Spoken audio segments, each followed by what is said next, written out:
Today, we're going to talk about people on the autism spectrum and what skills can we help to strengthen. Well, the spectrum is very broad, so I don't want to try to tackle it all today, but there is one skill I do see that is pretty common that we work with children and that can really help them if they're on the autism spectrum, and that is something called divided attention. I also call it switching.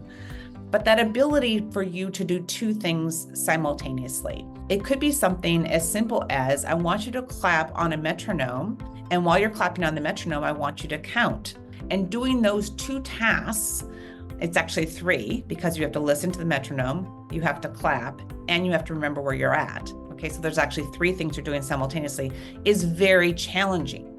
We have people who are exceptionally brilliant, but if you ask them to do a task that is automatic, like say their alphabet or count, and do it on a beat, it becomes very challenging for them. And that divided attention is something that I would say it can be very helpful. Children on the spectrum have many gifts. What I would say is we can help them actually give even more by providing them with this additional skill of being able to do those two things at once, or switch very quickly between those two things, because there is no such thing as multitasking. Your brain is actually switching very quickly between two things. You are not doing two things at once. It's not possible. So for those people who are really quick at switching, it looks like they're doing two things at once. For a child on the autism spectrum, oftentimes we see that they really struggle to do more than one thing at a time because they don't have that switching mechanism honed.